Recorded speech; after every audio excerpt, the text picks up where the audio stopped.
Tadi saya keliling-keliling lihat lahan ke sana Pak, ternyata tekstur lumpurnya itu bagus, dalam Pak.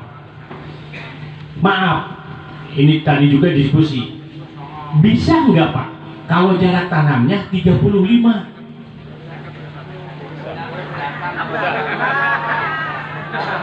35 cm, 35 cm. Kenapa demikian? Karena ketan grendel kondisinya anakannya banyak, gitu Pak. Nah, saya dulunya Pak, pertama tanam ketan grendel tahun 2012 sama dengan Bapak, jarak tanamnya 25.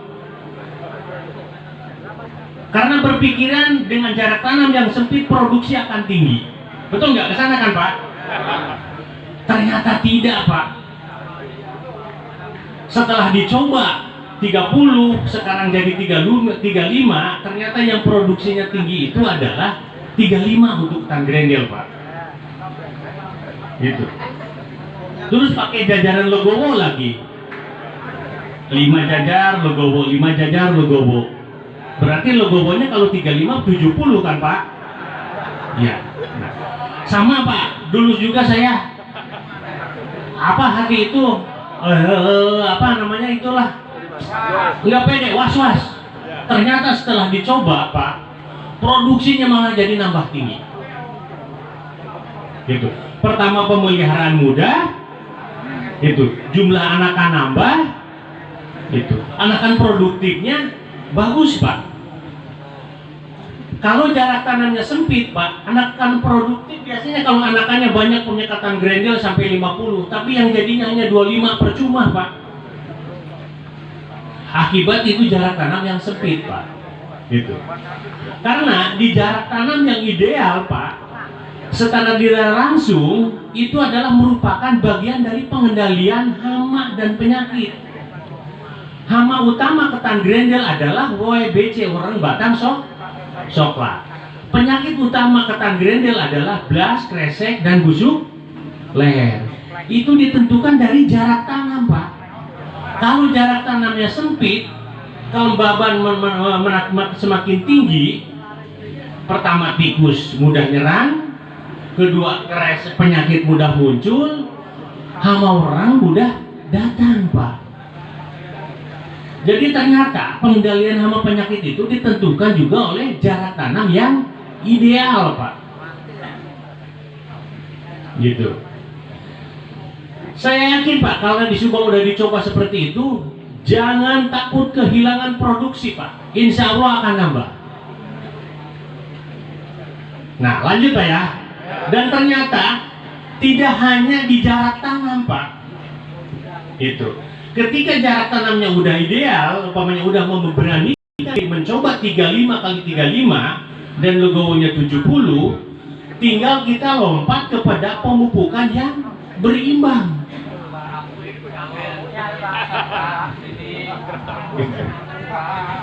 Pemupukannya biasanya Pak dalam satu bau habis berapa kintal? 4. Ada yang 4, ada yang 5 Pak ya. Kiranya Pak, untuk tekstur tanah seperti ini cocoknya 5 Pak, 5 kintal Pak. 5 kintal itu dibagi 3 Pak. Urea, Ponska, dan SP3 6. Jumlah total adalah jadi 5 kintal. Kenapa harus 5 kintal? Lihat aja anakannya juga banyak, yang harus diberi makanannya juga banyak, betul nggak Pak? Gitu. Biji permalainya padat, masa harus disamakan dengan padi biasa? Jangan Pak, kasihan Pak. Itu nantinya jadi kelaparan Pak. Gitu. Nah, pemupukan pertama tadi kan pupuk dibagi 3, urea, Ponska, dan SP36. Pemupukan pertama usia berapa Pak? 10 hari tepat. Oke, 10 sampai 15 hari. Pupuknya apa aja Pak? Sip, saya cocok Pak. Pengalaman saya pemupukan yang pertama adalah urea aja. Karena pasir tadi dibagi 3 Pak. Ada pasir kecambah di pembenihan, ada fase vegetatif, ada fase generatif. Urea diberikan ketika setelah 10 hari setelah tandur, setelah tanam, itu di masa vegetatif. Yang kita pacu adalah hanya untuk anakan, memperbanyak akar, memperbanyak anakan, melebarkan daun dan batang. Cukup urea aja Pak, jangan pakai yang lain. Pertama disesuaikan dengan kondisi sekarang, pupuk susah, kedua harganya mahal, intensifikasi biaya Pak, gitu. Nah, berapa? Berarti kalau tadi 5 kintal pupuk pertama Pak di usia 10 sampai 15 hari jumlahnya. Oke, 2 kintal Pak. Gitu. Oh, ada ini ya.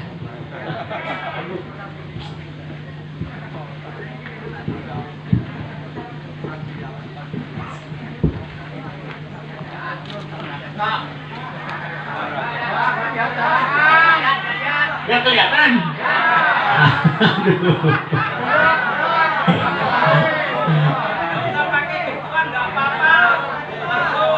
Lanjut aja gini. Oke, siap. Tadi pupuk pertama 2 kintal Pak. Boleh Pak, 2 kintal. Untuk di musim MT pertama. Musim rendeng ya, musim tanam pertama itu, betul nggak? Gitu. Nah, tapi yang MT kedua tambah sedikit Pak ureanya, jangan disamakan dengan MT pertama. Karena biasanya kan pengakuan petani MT1 dengan MT2 produksinya jadi beda kok. Berarti ada sistem yang salah Pak. Bagaimana supaya produksinya tetap tinggi, kan yang kita kejar kan itu Pak, betul nggak? MT2 tambah nitrogennya Pak, ureanya minimal 2 kintal 25 kilo lah, syukur-syukur jadi 2 kintal setengah gitu. Kenapa di MT pertama ureanya cukup dalam 1 bau 2 kintal? Karena dengan curah hujan tinggi itu sudah mengandung urea, udah mengandung nitrogen Pak. Di udara itu ada nitrogen, maka curah hujan terus-terusan, maka daun padi semakin hijau kan, biasanya gitu. Itu karena mengandung urea, mengandung nitrogen. Itu nah, itu selisihnya perbandingannya Pak ya.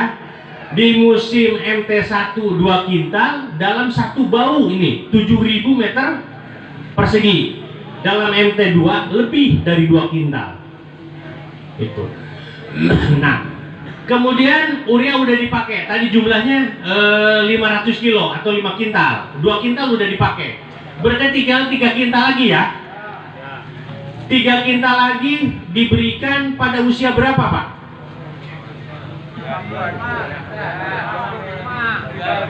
Iya. 20 sampai 25 hari diberikannya. Itu. Nah, berarti tinggal digunakan Ponska. Berapa? Cukup Ponska 2 kintal atau 2 kintal setengah, atau mau dibalik Ponska 2 kintal, SP36 1 kintal. Jadi total jadi 5 kintal Pak. Itu. Insya Allah Pak. Jadi pemupukan yang kedua, ureanya udah tinggalkan. Yang kita pacu masa generatif itu adalah untuk bulirnya yang berbobot. Pakai Ponska dan SP36 2 kintal ditambah 1 kintal. Nah, perlu nggak Pak tambahan? Dilihat dari kondisi pertumbuhan padi Pak. Ketika pertumbuhan padinya udah benar-benar bagus, itu kita bicara normal, belum kepada hama penyakit Pak ya, ke sana. Itu bisa nggak usah ditambah lagi.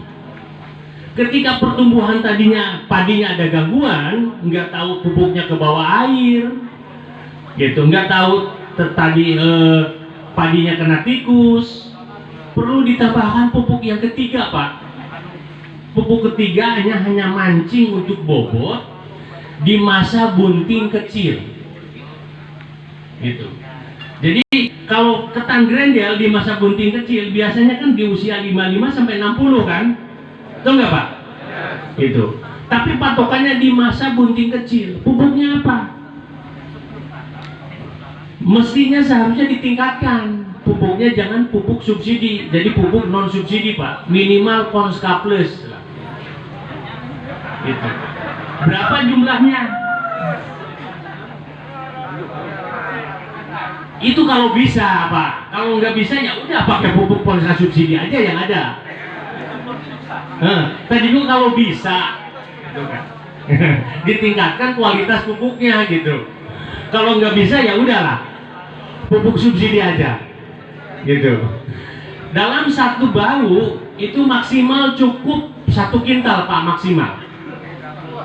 Berarti bisa setengah kintal, bisa 75 kilo kan ya? Itu tergantung kondisi pertumbuhan padi. Itu. Nah, terus kemarin Mas Trisno ke saya memposting bahwa ketan grendel yang udah mulai merunduk pengisian ternyata kan kena jamur ustilago, jamur oncom kuning-kuning. Betul nggak Pak? Ada yang gitu Pak? Nah, lah, aduh, Mas, itu yang salah petaninya kata saya. Maaf Pak ya, gitu. Kok kenapa yang salah petaninya? Itu ketika masa berbunga, biji kan membuka, itu dispray, disemprot Pak. Pestisida masuk. Ketika masa pengisian, kulit biji pecah, kelihatan berasnya, hujan terus, ya udah kena oncom Pak, kena jamur itu.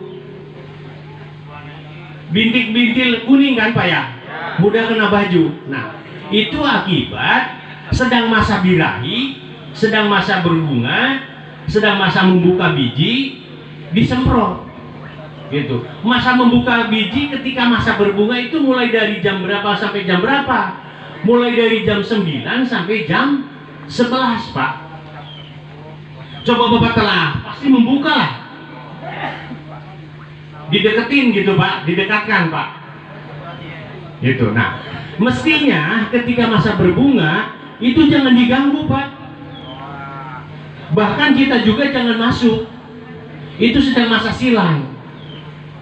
Gitu. Jadi diusahakan jangan disemprot. Nah, ketika terjadi tetapi di lapangan ada hama, umpamanya horeng atau penggerek batang atau apa gitu kan Pak, mesti kan harus disemprot kan Pak. Tapi sedang masa berbunga. Nah, diukur waktunya Pak, nyemprotnya cukup sampai 7:30 udah berhenti. Dari jam 6 mulai sampai 7:30 berhenti. Karena udah mulai matahari udah mulai terang, itu mulai membuka Pak. Nah, kalau pagi-pagi hujan, sorenya. Jadi hitung-hitungannya jangan menyemprot ketika masa bulir yang masih hampa itu membuka. Ya, ketika hujan ya sorenya lah. Itu paham Pak ya? Itu. Nah, itu. Terus Mas Trisno pernah posting ke saya Pak. Jadi gabahnya itu ada yang hijau, ada yang masak. Jadi tidak serempak, kuning, masak semua. Bagusnya kan seperti itu kan Pak ya? Tapi kan ada yang ini, ada yang hijau, ada yang kuning. Walah. Kenapa ini Pak Dedi? Kata saya, itu ulah salah akibat petaninya juga. Maaf Pak ya, saya juga petani. Ini. Nah, udah 2 kali disalahkan itu Pak. Karena apa itu? Nah, Bapak kan pengennya kan masaknya biji itu merunduk semua Pak, kuning semua kan, tidak ada hijaunya Pak. Nah, itu Bapak tidak sadar Pak. Diusahakan menyulam itu sebelum pemupukan yang pertama, penyulaman udah tuntas semua Pak.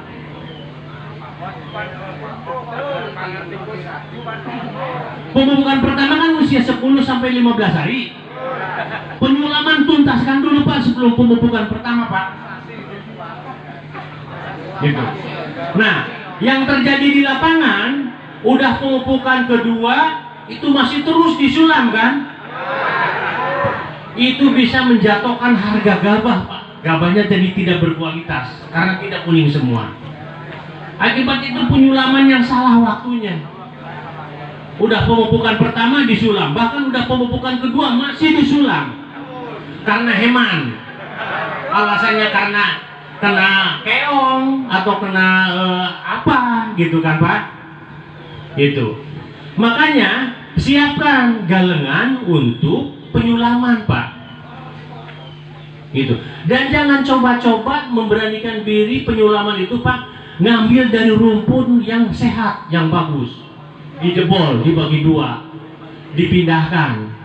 Yang itu sakit, yang ini merana. Datang aja banjir atau jamur, semua menderita.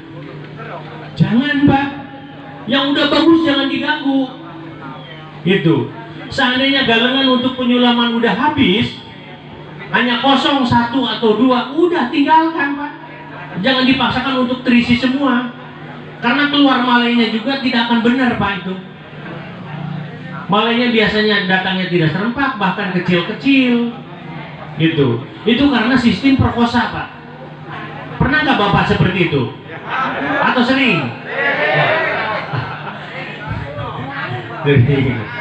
Karena ada yang bilang, kata Ustadz, padi juga sama memiliki ruh Pak, seperti manusia. Gitu. Jadi galengan untuk persiapan untuk nyulam Pak, siapkan Pak. Ngambil dari untuk nyulam aja, jangan mengganggu dari rumpun yang udah bagus. Gitu. Nah, logika nggak Pak? Gabah kuning yang nggak serempak dari tindakan yang itu? Mengakui nggak?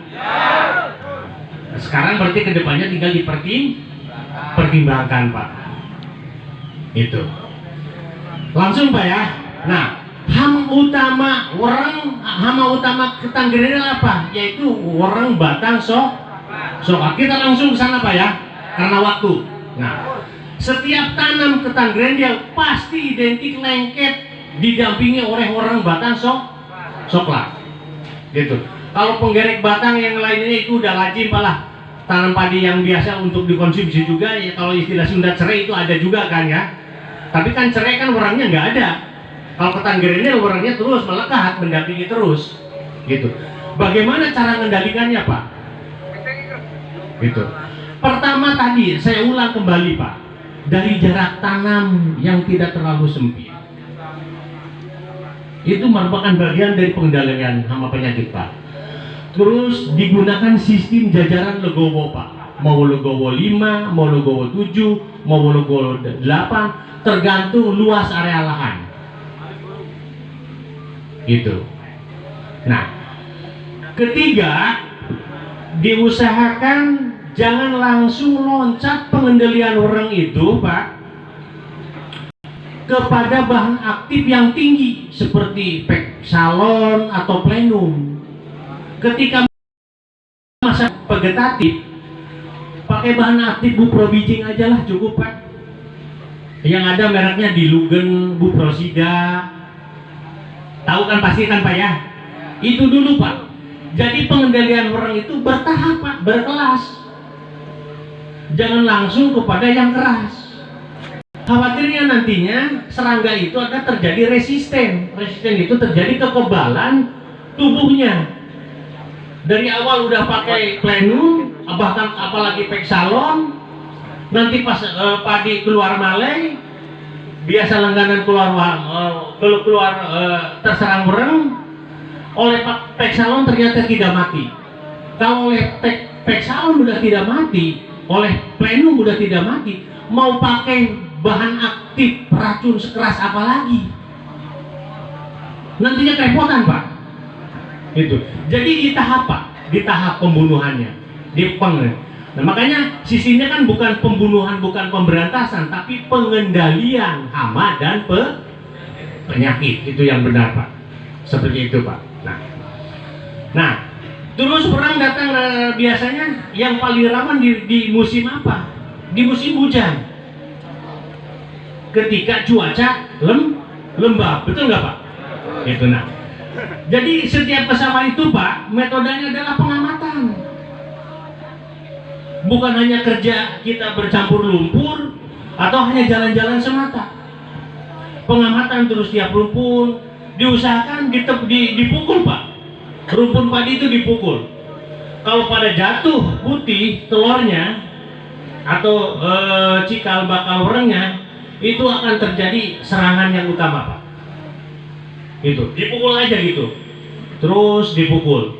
Nah, ketika udah ada itu, Pak, nah, jadi bahan aktifnya pakai buffer bridging dulu lah, gitu. Nah, ketika udah merunduk, biasanya kan serangan wereng kan datang lagi, tidak satu kali, betul nggak, Pak? Gitu. Baru di situ bicara plenum atau pek salon. Pek salon dianjurkan oleh produsennya adalah satu musim itu satu kali pakai, Pak, tidak berulang-ulang, karena bahan aktif itu lama, sampai 40 hari ada di batang padi, Pak, gitu. Gimana, Pak? Bisa dipahami nggak sampai sini? Atau nambah bingung? Sekayaknya nggak usah ada tanya jawab, Pak. Kalau ada tanya jawab waktu yang kehambat, gitu. Nah, terus bagaimana, Pak, menjaga kualitas gabah? Karena gabah yang disenang oleh bandar itu adalah gabah yang bening, gitu. Murni dan berkualitas. Tadi, Pak, mulai dari tadi dari masa penyulaman, Pak, ya, cara teknis penyulaman. Terus kedua, masa pemupukan ditingkatkan supaya produksinya tinggi, minimal itu adalah 500 kg per bau, Pak. Itu. Pemupukan yang kedua di usia 20 sampai 25 hari. Nah, kemudian pemakaian fungisida, Pak. Pemakaian fungisida mulai masa bunting kecil, Pak. Biasa fungisida yang Bapak pakai apa? Boleh lah. Nah, itu bahan aktifnya mau difenokonazol, mau trisikonazol, mau propikonazol, gitu, Pak. Ada yang pakai policur, kan, betul nggak? Itu minimal di masa generatif 2 kali, Pak. Pertama masa bunting kecil, kedua masa mau merunduk, pakai lagi. Itu. Kalau yang mahal kan ada namanya itu apa? Amistartop. Gitu. Amistartop itu dipakai yang kedua kali, yang terakhir, Pak. Gitu. Mau masa merunduk. Berhubung waktu, Pak, kayaknya cukup ya, karena ini bulan Ramadan, persiapan buka, terutama ibu-ibu harus menyajikan makanan, Bu, ya. Mohon maaf adanya dan mohon maklum. Itu. Terima kasih atas kesempatannya. Assalamualaikum warahmatullahi wabarakatuh.